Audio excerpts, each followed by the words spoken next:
All right, Alexander, we've got a huge story. I think it's a huge story. And I'm just going to read you the title from iNews. I think it's a good title. It sums it up, and you can get into it from there. The title is French ex-generals urge coup against Macron if he fails to stem Islamist hordes. There's a quote, hordes from the suburbs. The byline reads, former top brass put their names on an open letter in a right-wing magazine claiming France is heading for civil war. And to everyone that heard it right, French generals urge coup against Macron of France. This is a huge story here. Ex-generals urging for a coup. What's going on here? Well, I mean, I think you're absolutely right. This is an enormous story, and of course, it's actually created absolutely shockwaves in France. Now, there's a number of things to say. First of all, I haven't seen the letter itself. I gather it is extremely strong, but it's actually very difficult to get hold of a copy. At least I haven't been able to find one. You don't find many links to it. I suspect that it didn't actually openly threaten a coup, but it might have implied something like that. Certainly it talked about civil war, and it certainly talked about Macron betraying essentially the situation in France, and it talked about the fact that large suburbs of many French cities, the so-called banlieue, have been taken over by immigrants. They're talking about the fact that French culture there is being challenged and threatened. They say that the integrity of France is at risk. And they say, talking as military people, generals and military officers. And by the way, I understand the total number of military officers who've come out in support of this letter, I should stress ex-military officers, is something like 1,200. 1,200. I mean, they're talking about, the need for radical action to be taken, and they are implying that that is to say, the French military, stand ready to act. Now, this has provoked, as you can imagine, an extraordinary situation in France.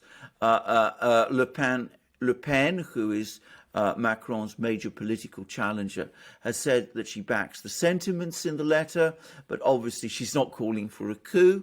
There's been criticisms of Le Pen for appearing to support a coup. Macron's people are pushing back on the letter, on the writers of the letter, by saying that they're extreme right wing, they're acting in an insubordinate way, and all that sort of thing. But what this letter shows is the extraordinarily fraught state of French society at the moment. This is something we have been talking about for years now. And as I understand, this letter also speaks out in support of the Gilets jaunes.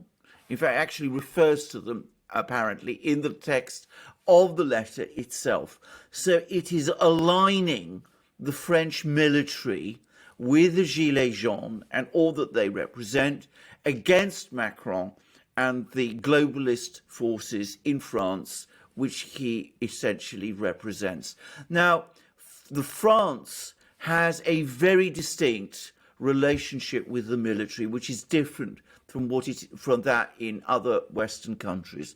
France has a history of being a country where the military exercises enormous influence on French society. I mean, we all think of Napoleon, we think of Charles de Gaulle, who was, of course, a French general and became president of France.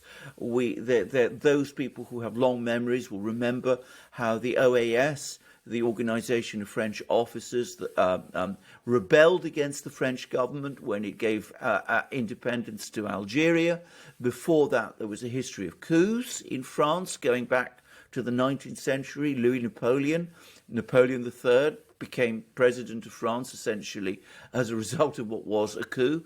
So the military has an important historic role in French society, distinct from that in other Western states.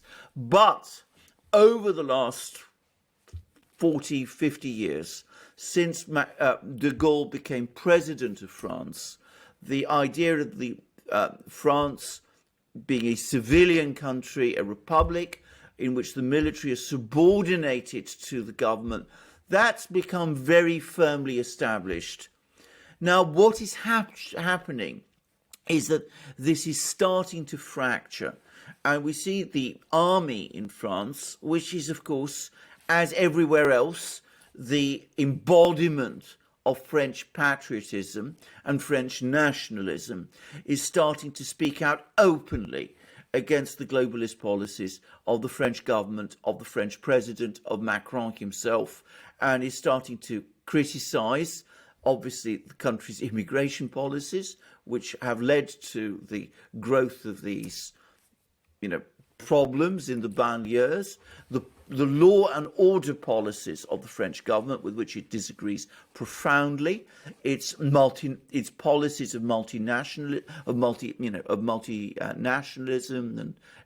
multi-ethnicities and all that kind of thing, which, by the way, are historically very anti-French, and it is also aligning itself with the Gilets jaunes, the people who stand for La France profonde, the traditions of France as they existed before. So this is a revolutionary document. I can't describe it in any other way.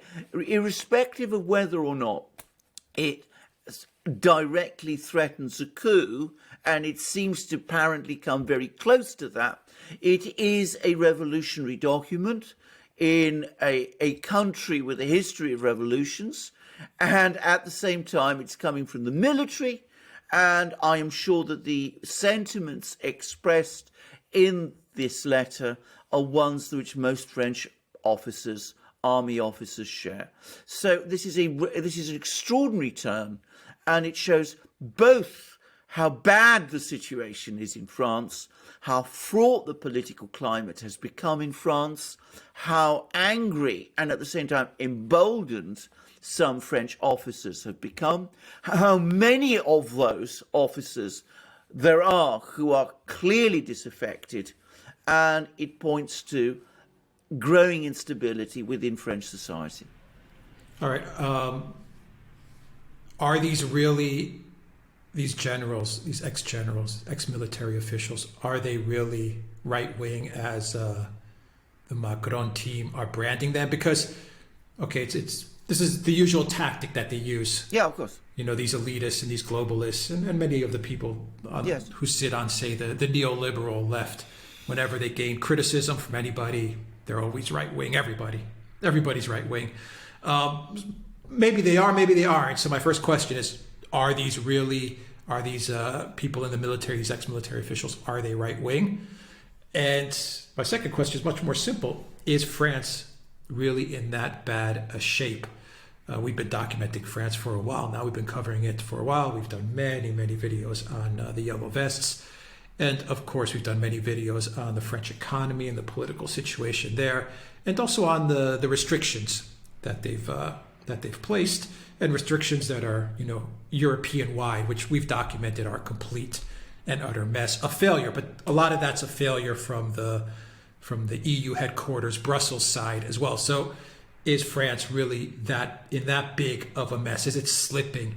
Is France disintegrating? Well, to start with the French army, like nearly all armies around the world, is a conservative institution.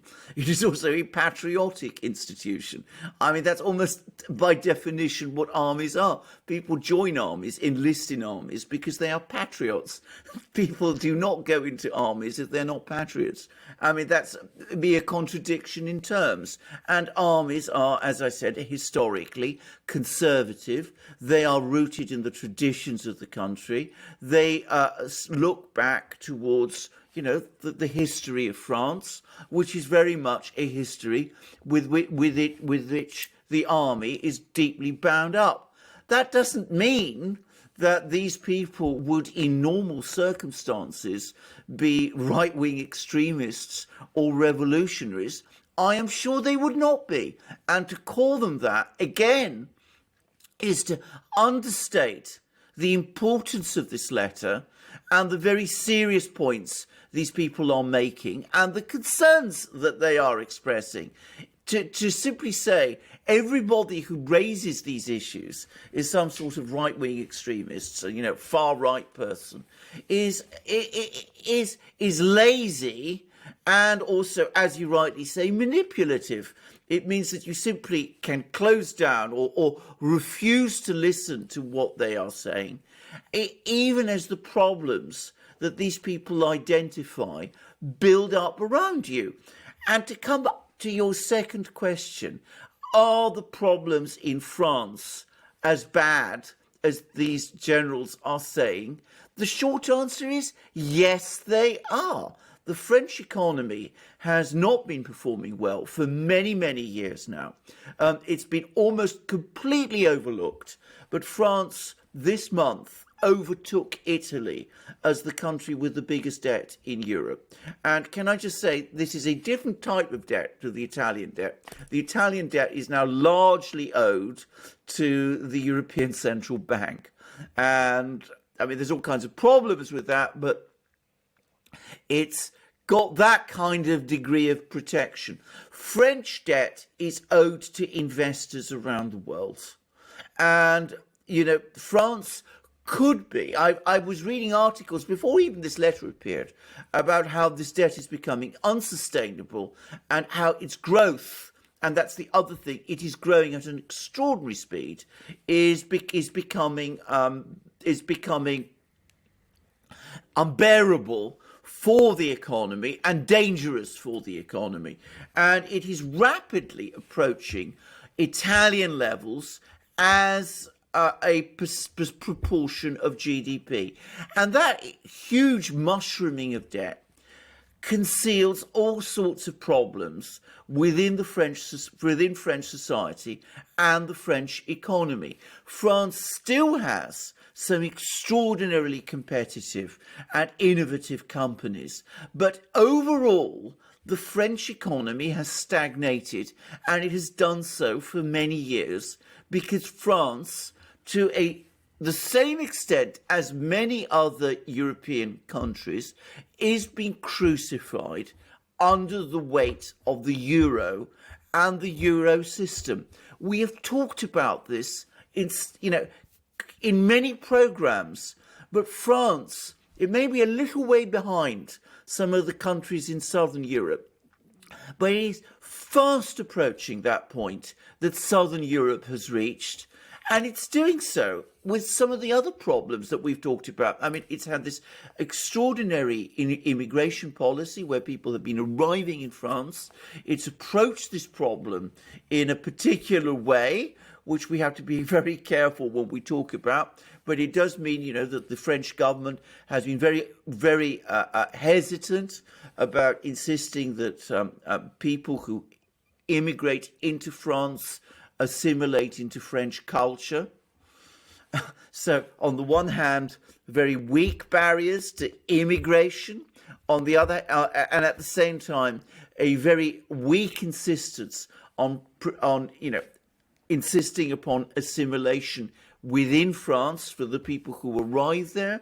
That is creating exactly the sort of problems that the French generals who penned this letter are talking about.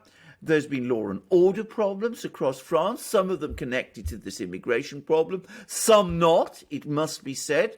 And of course, across France, in those areas of France that used to be called La France Profonde, you see a hollowing out of the economy. You're seeing businesses finding it difficult to grow, businesses weighed down by debt, businesses weighed down by taxes, and the result is that a lot of people across France are struggling. They were struggling before the pandemic struck. The pandemic has made the situation worse. France is in a very bad way.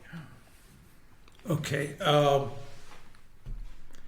Macron. Where did Macron go wrong? We know that Macron, and I forgot his name. Can you remind me the name? During the elections with Hollande, you had Le Pen, and then you had on the left, it was who was the other candidate that was rising on the left? Yes, Mélenchon. Yes, Mélenchon. So we know during those elections. Yeah, and there was Francois Fillon, who was on the sort of centre-right, Okay. who was Okay, displaced. so during those elections, all those people. right, during those elections with Hollande, we assume that the globalists put together this caricature of a leader named Macron, of a candidate. In came Macron in order to prevent a left government or a right government from winning the elections, because Hollande was absolutely terrible. I mean, I think his ratings were the lowest you could possibly have. So they manufacture Macron. And this is a lesson to the globalists. It really speaks to the globalists' planning here and their strategy. They manufacture a Macron, and look where you have France. Look where it is now. But nonetheless, Macron is a person. He does have experience in the government. He is a politician. He isn't someone who has zero experience or zero history running things in France. Where did Macron go wrong?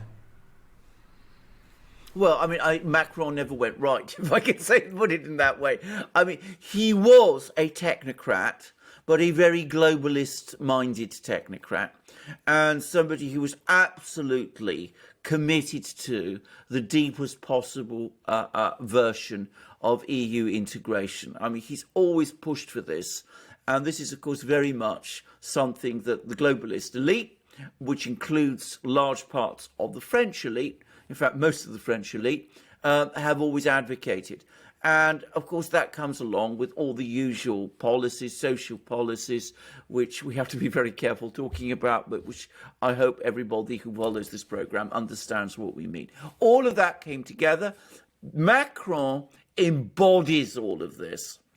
Now, that election, which resulted in Macron emerging, was one of the most manipulated elections. I say that, I mean, I allege it with total confidence, one of the most manipulated elections I've ever seen in French history. I mean, the person who looked likely would win was a centre-right Catholic Christian politician, Francois Fillon, a great deal of support in France, in the French provinces, in the French regions.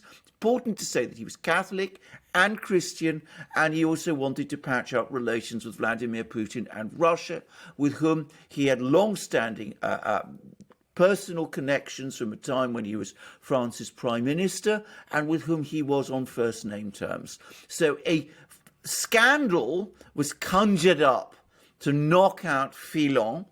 I ought to stress straight away a scandal which had a basis of truth, but it was the kind of corruption, Francois Fillon's corruption, which involved employing his wife to do various things, that all French politicians engaged in. So it was, a completely, not perhaps fabricated, but orchestrated scandal to knock him out. And of course, Hollande, who was the socialist president, who had policies in all respects identical to the ones that Macron followed. He was leveraged out. And then there was this huge campaign to present Macron to the French people as somehow the outsider, the person who would come into France and change things and do so in a radical way. And of course, the reality was Macron was never an outsider. He was an extreme insider. He was about as inside an inside outsider as you could get. I mean, the whole thing was completely manipulated and completely wrong. Now, it has to be said, Macron is much more of a personality than Hollande was. He's had some readiness to take certain unusual steps in foreign policy. I mean, he's stood up to Erdogan in a way that other European leaders have not. He's talked about the importance of a dialogue with Russia in a way that some European leaders have been reluctant to do. At the same time, he is an extreme integrationist in EU terms and an extreme globalist in general economic terms. And of course, that was exactly the policy that the French people were already indicating by the time of the election that they were rejecting. They wanted Fillon. Some of them might have wanted Mélenchon, who was also sidelined in that election. But they didn't want Hollande, who had collapsed to a single percentage points. And they got Hollande too on steroids, which is Macron. And unsurprisingly, as Macron has furthered and pushed that agenda very aggressively as president, you can sense that the French people, who were already unhappy with that agenda to start with, have been pushing back against it. And that was what the Gilets jaunes were all about. That is what all this letter from the French generals is all about. That's the signs of that are multiplying across France. And the other thing is this agenda that Macron is following. It's not unpopular in France without a reason. It is unpopular in France because it is not working. It is not working in the sense that it is making French people poorer and feeling increasingly as if their own country is not the country that they once had. And that is all true. Now, Macron cannot change that. He is going to push on with this because he knows nothing else. And what I suspect is going to happen is that in the move towards the election next year, we're going to see an intensification of Macronism, which is Hollandism, which is globalization, which is EU integrationism, and an escalating attempt by the French elite to demonize everybody who opposes it. They will do that because realistically, it doesn't seem to me as if there's anyone capable of taking Macron's place. I don't think that this time they can pull the trick that they did last time, which is get Macron out of the way and invent a kind of Macron 2 and install him in the presidency in the way that they installed Macron. So I think they have to stick with Macron, and I think we're going to see intensified, turbocharged Macron over the next few months. And it's going to be a very, very rocky election. You're going to see the media in Paris, which is entirely sold on this, newspapers like Le Monde become increasingly aggressive. You're going to see many of the same bag of tricks we've seen in some other countries being brought out and used against Macron's opponents. And at the same time, we will probably see the pushback intensify. All of this as the overall economic situation in France deteriorates further, with debt levels rising, tax levels rising, the economy increasingly losing its dynamism and becoming hollowed out. Yeah, this is the result of a country that has manufactured a globalist leader like Macron and manipulated elections. I mean, this is where it all ends. Yes. I wonder what happens to France should Macron win the election. Well, at some point, and I always say this, whatever is unsustainable cannot be sustained. Now, I don't want to push this, and please don't nobody misinterpret what I'm going to say. I'm not someone who favours revolutions at all. France has a history of them. I mean, the fact that generals are talking in this way, that the French people, have shown their ability to continue protesting for all that time that they did with the Gilets jaunes. It would not be unheard of. Anybody who knows French history, there was French revolutions in 1789, in 1830, in 1848, in 1870, there was a major political crisis in France during the time of the Popular Front in the 1930s. There was a kind of revolution in France in the 1940s after the end of the war. There was another revolution in France, the transformation that brought down the Fifth Republic in 1959, 58, 59, and of course there were the events of 1968. France has a history of this kind of thing, and it may very well be that as things reach breaking point, you will see some kind of upsurge of political protest on the part of the French people, which could sweep the current institutions of the French Republic to one side. I doubt that it will be anything like as violent as some of those events in the past, but France is a country where revolution is not only historically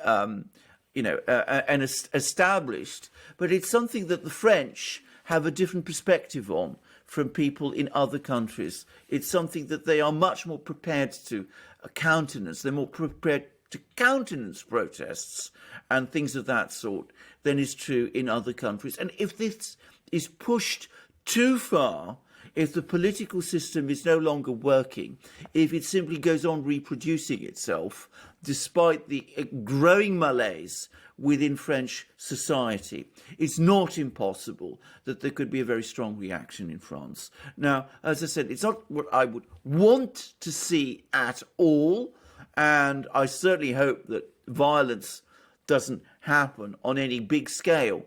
But of course, over the course of the Gilets jaunes protests, there was violence, though it came overwhelmingly from the state, from the French police, which Macron used in a very aggressive way against his own people. Yeah, but if Macron, and just to wrap it up, if Macron were to win, and it's possible because the media can manipulate things, Absolutely. and a lot of things can be manipulated during the election in France, so that Macron does win. He doesn't have, like we've said, Macron is like a cutout. I mean, he's a manufactured president. Yeah. And he doesn't have a reverse gear. He doesn't have a way to pull things back, like you say. He is hell-bent in one direction. He's not going to switch things up or change or refine his policies. So France is going to continue to go down this path. Yes. Absolutely. So, as I said, there will be growing protests, growing disaffection. As I said, in a country with a history of political volatility, it's become stable in recent years, but that stability is becoming undermined. And of course, it is a country which is heading towards a debt crisis. I mean, this isn't something, again, I think that people have internalized, but the situation in France, in terms of the sustainability of its debt, is becoming unstable. I mean, by comparison with countries like the United States and Japan, it's important to make a clear distinction. In Japan and the United States, most people who borrow from the government are Americans or Japanese. And both the United States and Japan have their own currencies. France isn't in this position. I mean, a lot of its debt, I believe a much bigger proportion of its debt, is owned by foreigners, which is going to make it problematic to deal with if there's a real debt crisis. But beyond that, it doesn't have its own currency. It is locked into the euro system. Now, the euro system is controlled at the moment by a French central banker, we know whom, but ultimately, the people whose indispensable support for the euro system are not the French, it's the Germans. And the Germans are, I think, coming very close to the point where they're no longer prepared to accept this endlessly accommodating monetary policy that the European Central Bank has followed under people like Mario Draghi and Christine Lagarde, and which is just about what's keeping France and Southern Europe afloat, because it contradicts fundamental aspects of the way in which the German economy itself is run. So we could be seeing in a very short time an economic and political crisis in France of the like we have never seen before. And you're quite right, Macron is not going to change his policies. He has no way of changing his policies. I don't think he's capable of imagining different policies. I mean, that would be impossible for him to do. So sooner or later, I think it's all going to come down to a crash. I know France well, by the way. I used to live there. And I have a great love for the country and a knowledge of Paris especially. And last time I was in France, which was some years ago, I have to say I was astonished at the difference between the France I used to know and the country that France now is. And I was not in Paris at that time. I was in the French countryside, the French regions, and I was appalled at how hollowed out the French towns have become and how restless and dissatisfied people now are. Yeah, it's all crashing. It is all crashing. Macron wins. I can't see France changing its tune and saving itself. Le Pen wins. Well, then things are going to change, and it's not going to move towards Europe. Germany, is Germany prepared? Are the German people prepared? And this is without Merkel. Are the German people going forward prepared to bail out France? I mean, bailing out Greece, Cyprus, Portugal, Spain, Italy. Okay, all of these countries, that's one thing. Bailing out France, that's a whole different ball game. I mean, the whole thing is coming to a disastrous end in Europe. I don't know. That's how I see it. Maybe I'm wrong. Well, I think you're absolutely right, but I think that's exactly how it is, because this is a program about France, not Germany, but of course we've discussed the situation in Germany many times. And there again, you see a fragmentation of the political system. We see the two big parties, the CDU-CSU, the Union, Merkel's grouping, losing support at an astonishing rate. We've seen the SPD, the other big dominant party, all but collapse.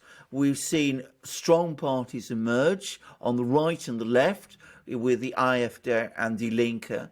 And we see this extraordinary party, the Greens, which is now moving forward into a position of power, which, to be very clear, has a sort of peculiar globalist policies, which are probably not supported by, well, in fact, definitely not supported by most Germans. So again, we're going to see, I predict, very unstable situation in Germany too, politically.